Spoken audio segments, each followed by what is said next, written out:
नमस्कार, आप देख रहे हैं आज की सुर्खियां। केंद्रीय मंत्री गिरिराज सिंह ने कहा है कि हिंदुओं को हलाल मांस खाना छोड़ देना चाहिए। उन्हें सिर्फ और सिर्फ झटके वाला मीट खाना चाहिए।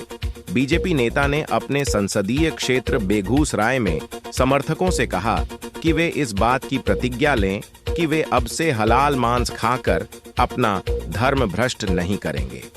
केंद्रीय मंत्री ने कहा, मैं उन सभी मुस्लिमों की प्रशंसा करता हूं जिन्होंने तय किया है कि वे सिर्फ हलाल मांस ही खाएंगे। अब हिंदुओं को भी अपनी धार्मिक परंपराओं के प्रति इसी तरह की प्रतिबद्धता दिखानी चाहिए। मुस्लिम समुदाय में झटके का मांस खाना प्रतिबंधित है, इस वजह से वे सिर्फ हलाल मीट ही खाते हैं। केंद्रीय मंत्री ने कहा कि जब भी हिंदू जानवर की बलि देते हैं तो वे एक ही झटके में मारते हैं। झटका ही असल हिंदू तरीका है, इसलिए हिंदुओं को हलाल मांस खाकर खुद को भ्रष्ट नहीं करना चाहिए। उन्हें हमेशा झटका मांस ही खाना चाहिए।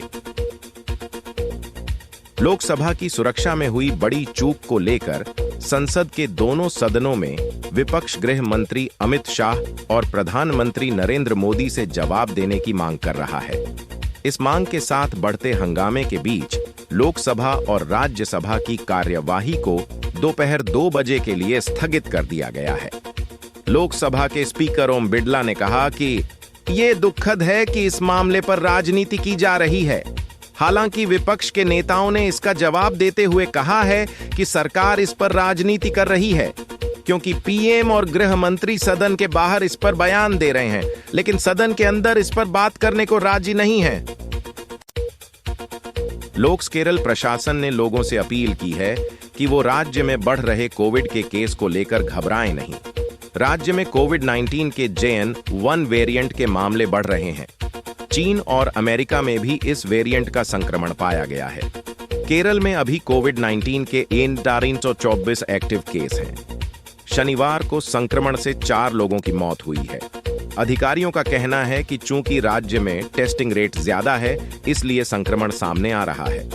हालांकि ये नहीं पता चल पा रहा है कि JN.1 वेरिएंट के कितने मामले हैं, क्योंकि बहुत कम सैंपल ऐसे हैं जिनकी जीनोम सीक्वेंसिंग की जाती है और यही तरीका है जिससे नए वेरिएंट के बारे में पता चल सकता है। इजराइल ने उन 3 बंधकों के बारे में जानकारी दी है जिनको देश की सेना ने गजा में अपने अभियान के दौरान गलती से मार दिया था। ये तीनों इजराइल के ही नागरिक थे। इजराइल ने कहा है कि इन बंधकों ने बचे हुए खाने के जरिए लिखकर मदद की गुहार लगाई थी।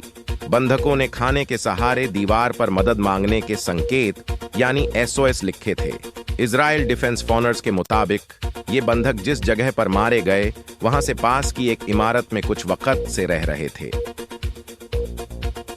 इजराइल ने कहा है कि उसे हमास का सबसे बड़ा टनल मिला है। इजरायली सेना IDF ने दावा किया है कि ये सुरंग 4 किलोमीटर तक फैली हुई है। X पर IDF ने एक वीडियो शेयर करते हुए कहा है, टनल की एंट्री इरेज क्रॉसिंग से महज 400 मीटर की दूरी पर है। इरेज क्रॉसिंग से गाजा के लोग इजराइल में काम करने और इजरायली अस्पतालों में इलाज के लिए जाते हैं। इसका इस्तेमाल गाजा के लोग हर दिन करते हैं। आज की सुर्खियों में इतना ही। धन्यवाद। हमारा चैनल भारत हिंदी सब्सक्राइब करें।